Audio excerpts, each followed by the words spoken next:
Donald Trump called it the worst deal in history, but can he strike a better one? Iran's nuclear program is back under the microscope, with the US threatening military action if a new deal isn't struck. So, could the region be heading for another war? And which countries are agitating from the sidelines? It's all coming up here on Counterpoints with me, Melinda Nucifora.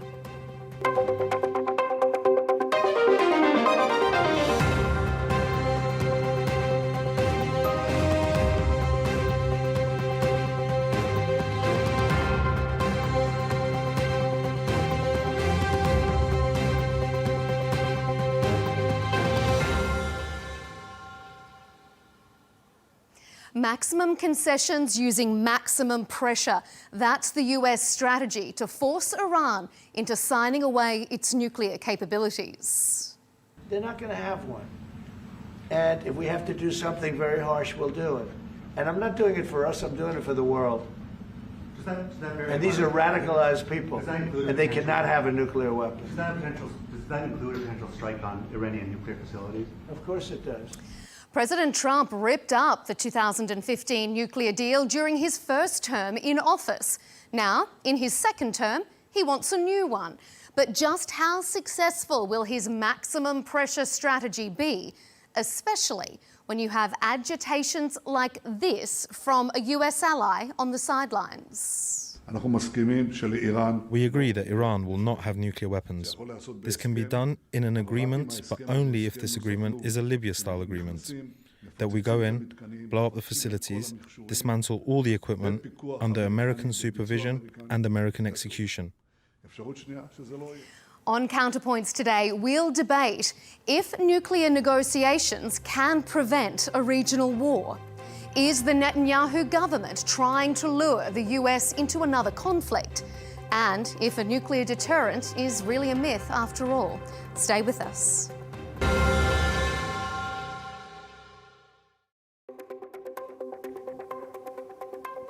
To discuss the US-Iran nuclear talks and the prospects of another conflict in the Middle East, I'm joined by Seyed Hossein Mousavian, who's a former senior nuclear negotiator for Iran and currently a Middle East security and nuclear policy specialist at Princeton University. Jonathan Conricus, a senior fellow at the Foundation for Defense of Democracies and a former international spokesperson for the Israeli Defense Forces. And rounding out our panel, Scott Horton, an American international affairs expert, author and host of The Scott Horton Show. Gentlemen, thank you and welcome to Counterpoints. President Trump has put a 2-month time limit on the nuclear talks. After that, he says, he's going to swap diplomacy for direct attacks on Iran. The sticking point appears to be whether Iran should be allowed to continue low-level enrichment activities in order to generate civilian power supply. But then that would mirror the 2015 nuclear deal, and Trump is adamant that he can strike a better one. So, Seyed, Iran has previously agreed to a deal with the US, which was revoked by President Trump in his first administration. Why do you think he's trying to revive a deal now, at this current juncture of geopolitics? I believe Iran always has been ready, regardless of who is president in the US. Iran has been ready to comply fully with non-proliferation treaty, which permits the member states to enjoy peaceful nuclear technology and abandon to have nuclear bomb. And Iran always has been ready to negotiate with the US, with Europe, with the world powers to have a deal based on non-proliferation treaty. It was the same during Obama. It was the same during President Biden, and it is the same during President Trump. It doesn't matter. I think more it matters, it depends to the United States, whether they want a deal with Iran based on international law, regulations, which is non-proliferation treaty, or they do not want, and they want to impose limits far beyond international rules and regulations. Jonathan, what do you think? Do you think it's the same under any president, or are we seeing a revival of this deal now in President Trump's second term Because he wants to be seen as a deal maker, because Israel is prompting him to? Why do you think it's happening now? Yeah, what I fear is happening is that the cunning Iranians are going to fool a second American administration. They fooled the Obama administration into a very bad deal in 2015. And according to leaks to the media and interviews, currently, what I am concerned with is that the cunning Iranians are fooling a second American administration, and they will, by negotiations, eventually pave their way towards having nuclear weapons. I think what has stayed the same are the sinister intentions of the Islamic Republic, their horrible behavior in the region, their imperialism and state sponsoring of terrorism, and of course, their nefarious intentions to try to achieve nuclear weapons, completely against what we hear them say officially. But I think it has been proven so many times that the Iranians, they speak, but they lie, and they are very good at deceiving. But at the end of the day, that hasn't changed. And I think that that is my main source of concern now, that they look set to sweet talk and outsmart a second American administration. Seyed, I'm going to get you to respond to what Jonathan has said, but first of all, I want to bring Scott in so that all of our panellists have an equal say in this first round. What do you think, Scott? Is Iran fooling the US a second time round, as Jonathan says? No, I don't think so. I mean, I wouldn't take the word of any politician, especially a theocrat, about anything. But the point here is whether we can have an agreement that can be verified. And the fact of the matter is the Iranians mastered the uranium enrichment fuel cycle 20 years ago. And for the most part, they've only enriched up to a 3.6%. And they've gone up to higher percentages of purity of 235 in more recent years as part of their diplomacy, playing hardball and trying to get America to go back to the agreement. But essentially, ever since W. Bush declared Iran part of the axis of evil in 2002, their policy has been to open up their books and say, listen, we're not making nuclear weapons, and you can double extra verify that all day long, so you have no pretext for war here.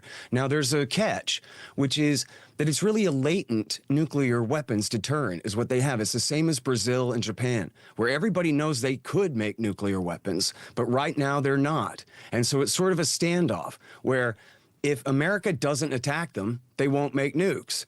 And they won't make nukes if America doesn't attack them. And so if everything, in other words, if we had just stayed within the deal that Trump himself tore up in 2018, we would be right where we had been in 2018, which was a deal where they exported their stockpile of enriched uranium to France, and France would then give them the fuel rods for their electricity program. So they didn't even have a stockpile built up of enriched uranium in the country to even be able to make a nuclear weapon with. And this was the main purpose of the deal, was to lengthen the so-called breakout time so that if the Ayatollah did decide to make a nuke, it would take him more than a year to be able to get one together. And America, of course, would have time to launch a war against them before that. But I think it's not a matter of trusting anything that the Iranian regime says. It's a matter of trusting the IAEA inspectors who can verify the non-diversion of nuclear material to any military purpose. Okay, Seyed, let me throw it back to you to respond to what Jonathan was saying.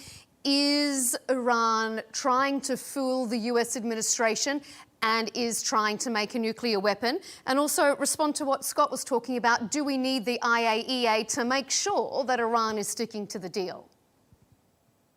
What Jonathan says, Iran is trying to fool the US. I think it is easy to find out and to understand whether Israel is trying to fool the US or Iran. It was Israel who fooled the US in 2002. You remember Prime Minister Netanyahu came to US Congress and publicly, officially told every US Congress members that Israel has weapons of mass destruction and the US should attack Israel and Israel should attack Iraq because Saddam has weapons of mass destruction. and Israel pushed the U.S.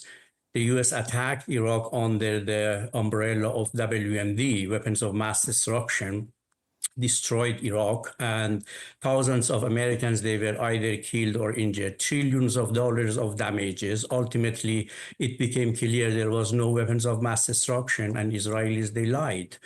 And the second fact is that if you go to check Israeli official statements from 1990, you will find every year one Israeli official, at least one, has said Iran is going to have nuclear bomb in 1 or 2 years.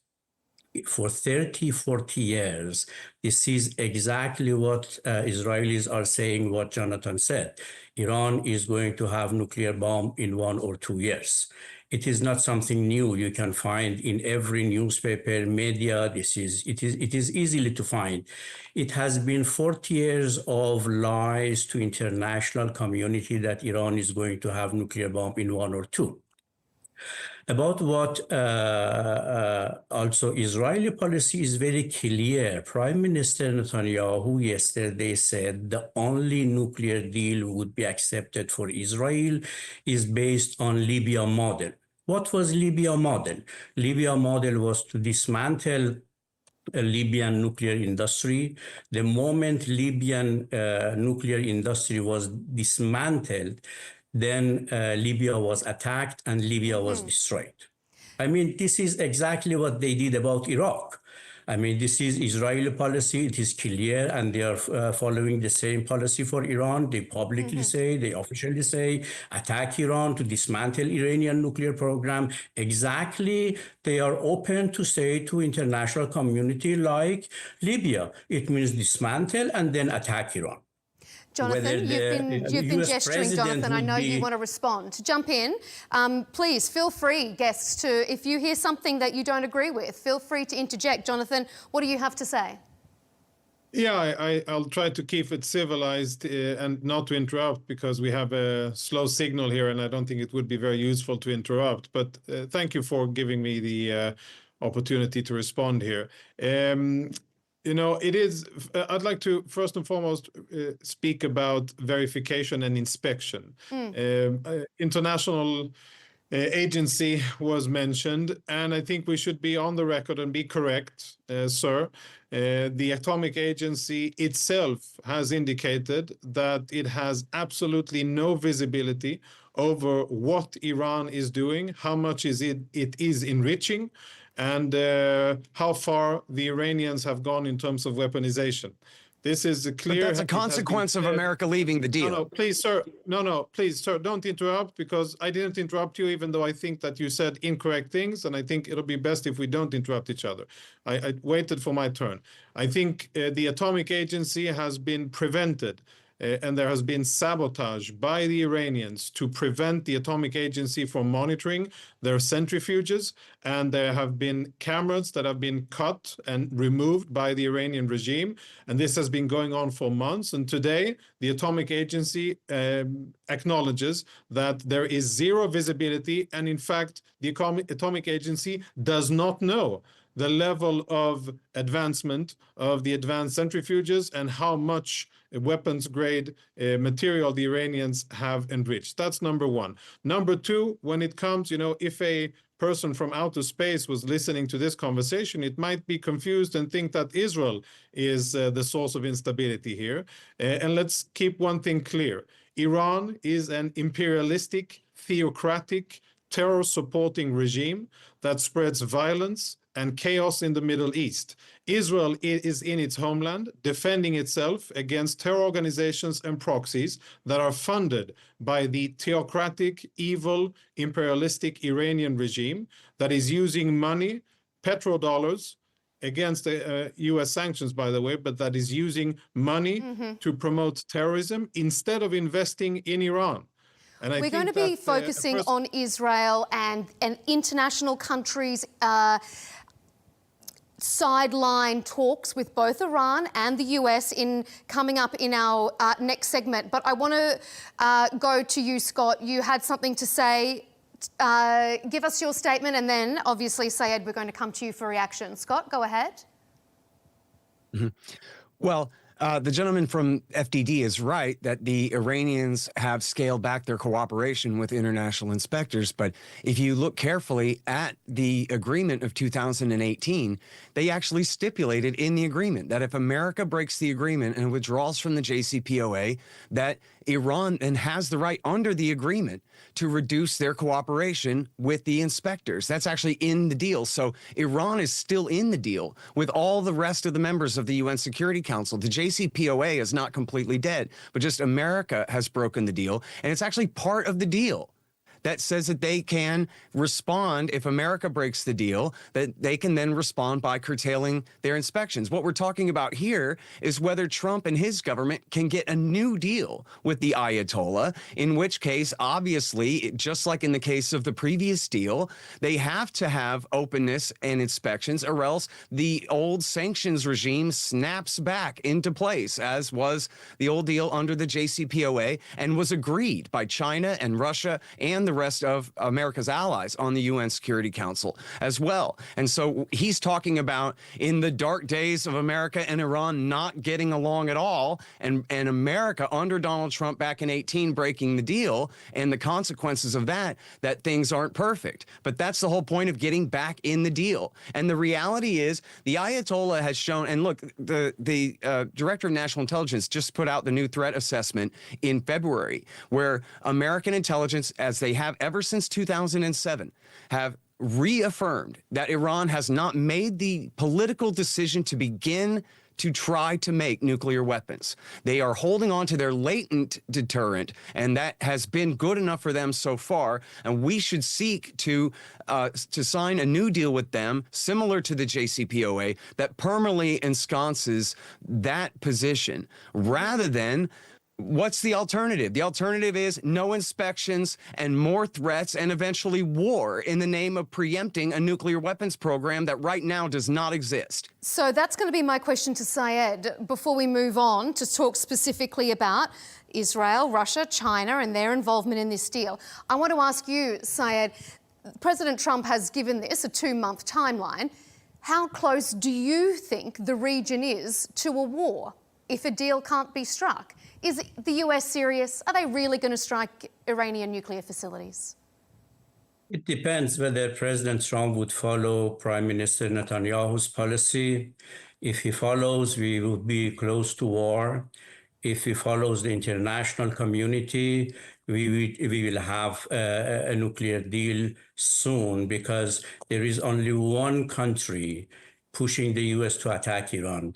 All other countries, China, Russia, Europe, even President Trump, Canada, all countries, they want peaceful nuclear agreement with Iran based on international rules and regulations, which would guarantee Iran with no nuclear bomb. This is international community. Internationally, all countries, they are united, except one country, which is Israel, which is saying to attack Iran, attack Iran, attack Iran for many, many years. This is not something new. But the fact is that Iran is a member of NPT and Israel is not. Iran does not have nuclear bomb. And the only country in the Middle East with hundreds of nuclear bombs is Israel, not Iran. Iran is the most inspected country by the IAEA, International Atomic Energy Agency, compared to any other country member of IAEA. Israel has not given one permission to inspect its nuclear facilities. And more important, JCPOA was the most comprehensive agreement during the history of non-proliferation. This is a consensus by all nuclear scientists internationally. And Iran accepted the highest level of transparency measures, intrusive inspections, and even the most limits on its nuclear program, which no other member of NPT has ever accepted, and Iran fully complied for 3 years. It was the US withdrew, and it was Prime Minister Netanyahu who publicly said, I convinced President Trump to withdraw from the nuclear deal. Therefore, we should see where is the source of the problem. Jonathan, I know you want to respond. That smile on your face tells me you've got a counterpoint. Yeah, I think we need to keep in mind who we're talking about here, because the sweet-talking professor may confuse people into thinking that the Islamic Republic of Iran is a peace-loving, benign nation with no nefarious activities in the region.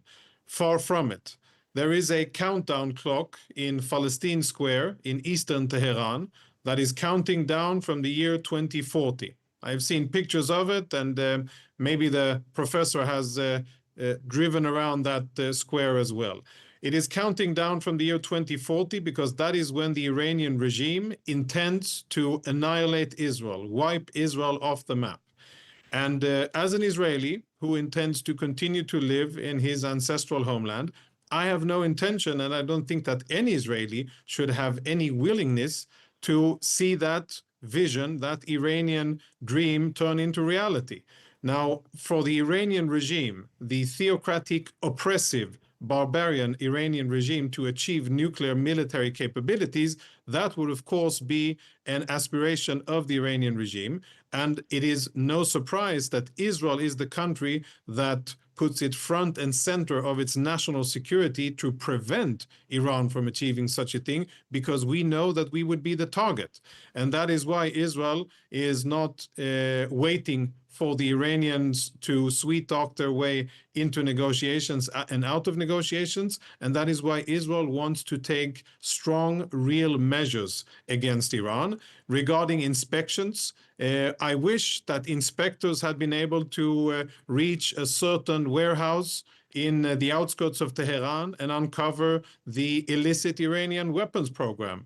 Reportedly, Israeli Mossad agents did it, and they got there, and they discovered that the Iranians lied, continued to lie, and are still lying about the real intentions of the nuclear program. It is not benign, it is not peaceful, it is not in accordance with international law and stipulations, as the professor would have you believe. It is a weapons program that, if it is completed, would be in the hands of a theocratic, crazy, oppressive, and terror-supporting regime.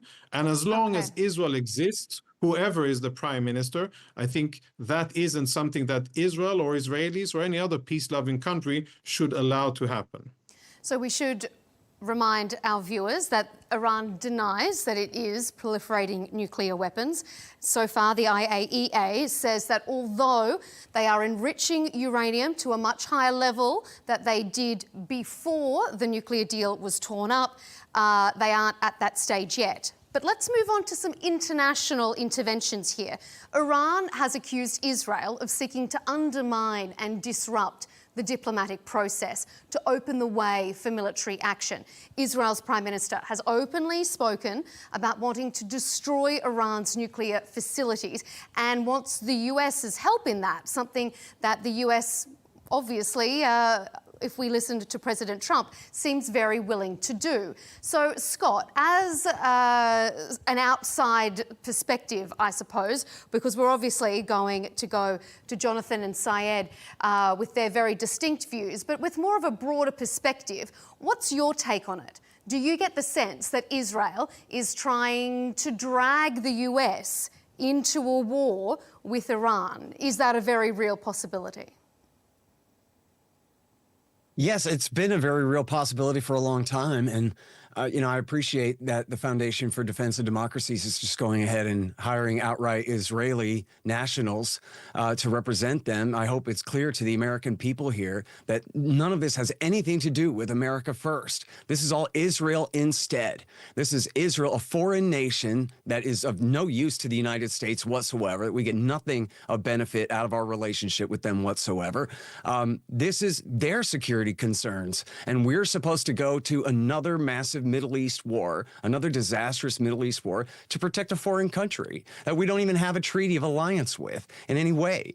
And Jonathan says that Iran is a giant imperialist power in the Middle East. Well, the worst thing they've done in the 21st century was take Baghdad after George W. Bush handed it to them based on the lies of Benjamin Netanyahu and Israel's neoconservative fifth column in the United States that said that if we overthrew Saddam Hussein, that would give America dominance over the Iraqi Shia, and then they would dominate the Iranians. A free Iraq would be a nightmare for Iran, is what David Wormser said. So this was all about breaking Iran's ability to back Hezbollah in southern Lebanon. And then what happened instead? Instead, Iran's best friends now rule Baghdad. The guys from the Supreme Islamic Council and the Dawa Party, who had lived in Iran for 20 years before W. Bush came and invaded and ensconced them in power in that horrific 8-year war that America fought in the early part of this century. So the second worst thing they did, the thing that benefited Iranian power more than any other thing other than the Iraq War, was Obama's dirty war in Syria, which just forced the Syrian regime to be more dependent on Hezbollah and Iran, and for 15 years became even more dependent on Iran until al-Qaeda finally overthrew the government in Damascus and sacked Damascus last December. So supporting Israel's interests in trying to stick it to the Iranians has done nothing but backfire and, one, strengthen Iran at Israel's expense, but also just waste nothing but American lives and money this whole time for nothing. And listen, there's a real reason why the Pentagon told W. Bush back in 2007 that they don't want to attack Iran. It's because Iran is 4 times bigger than Iraq. It's got 3 times the population, massive mountain ranges and so forth. And unlike Iraq, had not been bombed and blockaded for a decade leading up to the war. And so they have the ability to defend themselves in a way that would be extraordinarily costly for the United States if we start this war. We have troops in Kuwait, in Bahrain, in Qatar, and in Saudi Arabia, all within Iranian missile range. And they're all supposed to die for Israel? No, America first. Seyed, I'm going to come to you, but before I do, I just want to give right of reply to Jonathan. Is it less America first, Israel instead? There are so many inaccuracies, fallacies, and lies in what the gentleman said. I struggle to start, but I'll just say this. Israel has never asked for anybody to do its fighting for it. On the contrary, what we ask for and what we need is weapons, but we never ask anybody to fight for us. We never asked anybody to take out the Iraqi nuclear reactor in 1982. By the way, it was condemned at the time, and afterwards many countries thanked us. We never asked anybody to take action against the Syrian nuclear reactor in 2007, and we did so by ourselves. We have never asked anybody to defend us in the almost countless wars that have been waged against Israel by our Arab neighbors. And we haven't asked U.S. troops to defend us against Hezbollah, Hamas, Islamic Jihad, or the Iranian Revolutionary Guard that have been attacking Israel since October 7, and of course before that. So to say that Israel is dragging anybody is, I would say, intellectually dishonest.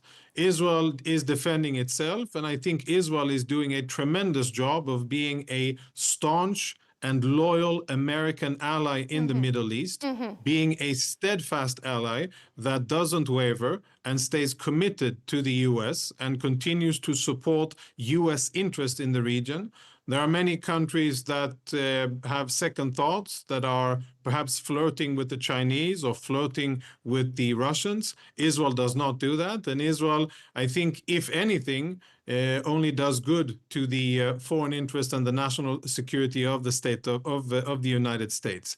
Now, last point that I think is very important to keep in mind here, for the gentleman sitting in the U.S. or wherever it is, and for people watching it from other places, this could be an academic exercise. For Israelis, it is not. We are living in an existential threat that is generated by the Islamic Republic of Iran. We are fighting Iranian proxies. We're fighting, dismantling, and we will soon be defeating Iranian proxies every day. Everywhere we look, whether it's south, north and northeast, we see Iranian flags, we see the Revolutionary Guard, we see Hezbollah, we see Islamic Jihad, and we see Hamas, and we see Iranian advisors trying to kill Israelis or to use Arabs in order to do so. Okay. So to claim that we are the aggressors is very much far from the truth. And I think that it should be clear here that the Iranians are trying to buy time in order to shield themselves from an Israeli retaliation against their aggression. After the Iranians attacked Israel twice, Israel responded. And I think the Iranians know very well that now is not a good time for the Iranians to be tough. Now is a good time for the Iranians to use their diplomatic skills, and hands down, I think they are the best negotiators in the world. I give them credit sincerely for being that, and perhaps the professor should be given respect for that as well. But at the end of the day, I think we're coming to a close, and I will complete. I think we're coming to really money time here. The Iranians are trying to buy time, and that window of opportunity is closing. And just to be clear, Israel isn't asking for anybody to do its dirty work for it. We will continue to defend ourselves by ourselves. Okay. Seyed, I want to bring you in. Scott, just really briefly. Go ahead. Yeah, very briefly. The huge New York Times story from a week and a half ago was about how Israel was shocked and dismayed that Donald Trump had told them, no, we're not going to bomb Iran for you. We're going to seek negotiations instead. He says that Israel isn't trying to get America to attack Iran for them. Why don't you read the newspaper record, man? It's a giant story right there from a week and a half ago. Adam Entus helped write it. Wow. So if it was written in the New York Times, Ronan Bergman, the Israeli journalist, helped write it. Yeah, so what? So if it was written in the New York Times, I have to believe it's truth. You want me to give a list of falsehoods and lies that have later been corrected that were published front and center of the New York Times? I could speak for hours go about against Israel. the inaccuracies and fallacies of the New York Times. So excuse me if I'm not impressed at whatever is written. Okay, the rest of the audience can read it for themselves. Especially, yeah, they can read for themselves and everybody will judge. And I think more and more people read and they decide that it is not credible, especially when it comes to Israel. Okay, Seyed, let me bring you in Ronan here. Bergman helped write it, and he's very close to Israeli intelligence. Everyone knows that. Seyed, let me ask you, what is your take on this? Give me the sense of what's being debated, but also I want to ask you this. On the flip side of all the criticism or discussion perhaps of whether or not Israel is trying to play the US, there has also been criticism from the US and Israel about Iran talking with Russia and China before each new round of negotiation, that it's not negotiating in good faith and it's making the negotiators nervous about perhaps they are also being played by some of the other big superpowers. So react to what some of our guests have said, but also respond to that question for me. First of all, China and Russia, they are member of United Nations Security Council. They are member of Iran nuclear deal, and Iran is negotiating with the US, with Europe, with Russia, with China, with all members of United Nations Security Council based on the nuclear deal JCPOA. Second, in addition to 5 permanent members of United Nations Security Council, Iran is in permanent and very active consultation, dialogue, and cooperation with the regional countries, Saudi Arabia, Oman, Qatar, Bahrain, Emirates, keeping them posted on the nuclear talks. They are negotiating, discussing the nuclear issue with the neighboring countries. Therefore, it has nothing to do with whether Iran is going to do something separate with Russia and China against the West, because the recent statement by Iranian foreign minister, he invited Europe to have dialogue with Europe also. This is number one. Number two, Iranian nuclear crisis started in 2003. Since then, in every season, the IAEA, International Atomic Energy Agency, has issued a statement or a report on Iran. You would see in every report since 2003 saying that there is no evidence of diversion toward weaponization in the Iranian nuclear program. Every report, without exception. If this is IAEA, I mean, if we are committed to international rules, regulations, organization, this is the IAEA statement. This is number one. Number two, almost each 2-3 years, the United States security organizations, they have publicly, officially said there is no evidence of diversion toward weaponization in Iranian nuclear program. It is only Israel who is repeating this claim since 1990 non-stop. This is number one. Number two, whether Iran is really the source of instability in the region. I mean, we have seen during last 2 years, Israel destroyed Gaza. Over 200,000 people either killed, injured, Palestinians, 2 million people displaced. Israel every day is attacking Lebanon, Syria, I mean, Iraq.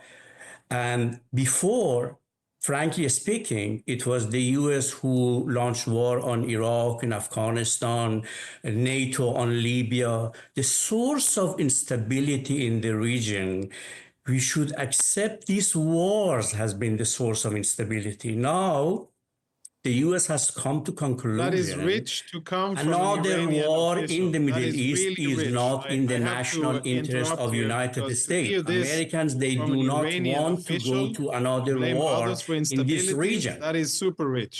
I mean, I'm talking, Jonathan, I'm talking. You were supposed not to talk, and I'm It's talking. just preposterous. I mean that Americans, Iranian they is have sitting wherever reached you're to the sitting and conclusion blaming war others is for not violence in the Middle interest East when of Jonathan, just let Seyed finish and then we'll come to you for reaction countries next. in the region. They do not want war. Nobody wants war. Ultimately, whether we want to have a peaceful deal or war, if we are going to have peaceful deal, the criteria should be non-proliferation treaty. The criteria should be International Atomic Energy Agency, and Iran has proved during JCPOA that they are ready to give the highest level of transparency measures to IAEA to have open nuclear program. They proved in 3 years, and now they are ready. That's why I think everybody should push. And at the end, I should also mention, I have always opposed calls either by Iranians to destroy Israel or Israelis to destroy Iran. I mean, I have always been supportive of two-state solution, and calling for destroy Iranians, Israelis, or Israelis, Iranians is against United Nations Security Charter. And it is Israel who has opposed two-state solution. If Israelis, they would have accepted two-state solution, we could have Israel-Palestine 8 years ago. The source of the mother of crisis in the Middle East is the Palestinian-Israeli crisis, and it is because Israel has denied every United Nations Security Council since 8 years ago, hundreds of United Nations Security Council resolutions on two-state resolution, and now again Israel is saying no Palestinian state. This is the source of the problem. Destroying Gaza, 2 million people, really has nothing to do with Iran. Jonathan, is that the source of the problem? Could this have all been avoided? Yeah, of course, it could have been avoided if those pesky Jews would have agreed to die or to be killed by jihadis. It's not what Seyed is saying, though, is it?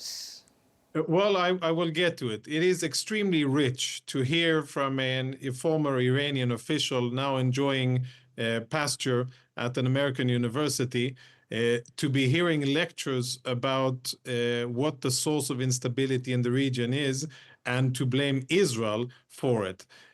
Israel, unfortunately, is facing attacks by various terror organizations, almost all of them funded by the Islamic Republic of Iran. To make one thing very clear, even the most extreme Israeli politicians, I do not remember a single one saying, we want to destroy Iran.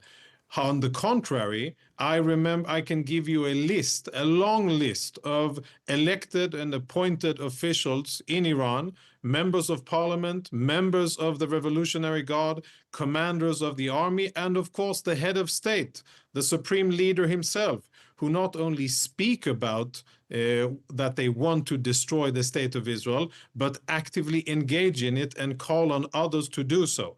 And I think that if we are, tethered by reality and truth here, at least you should acknowledge that it is Iran that is the aggressor. It is Iran that is supplying weapons and money and political guidance to terror organizations in the Middle East, wreaking havoc in Syria, in Lebanon, in Gaza, in Yemen, in Iraq, and partially in Afghanistan as well. Okay, we're almost out of time, so let me turn it over to Scott for a final comment. Scott, what do you think about what Jonathan's just said? Is Iran the aggressor? Well, I mean, first of all, Israel's not a state in the Union. So I don't care about Israel or Israel's national security concerns whatsoever. I'm from Texas. I'm from the United States of America, and I'm an American patriot, and Israel has their own problems.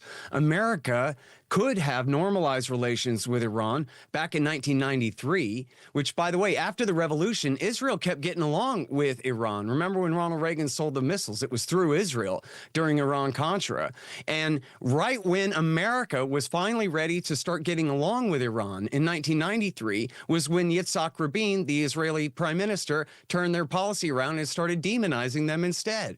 America, in fact, even Ronald Reagan's Secretary of State Alexander Haig wanted to work on a deal to build an oil pipeline across Iran in the early 90s to begin to warm up American relations. That was 35 years ago. We could have normalized relations with Iran. Zbigniew Brzezinski, who had egg all over his face from the Iranian Revolution, took place on his watch, the hostage crisis and the rest, when he worked for Jimmy Carter. By the early 90s, he said it's time to get along with the Iranians, build an oil pipeline across Iran, and open up relations. And it was the Israel lobby who absolutely insisted that this could not happen and insisted instead on this ridiculous dual containment policy, which meant Bill Clinton had to keep the bases in Saudi Arabia for his entire presidency, which was the leading cause of the September 11th attack against the United States in turning America's al-Qaeda mercenaries against our own country.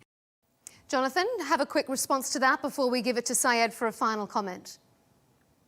Yeah, I wish you the best, and I wish that you never have to face what we are facing here.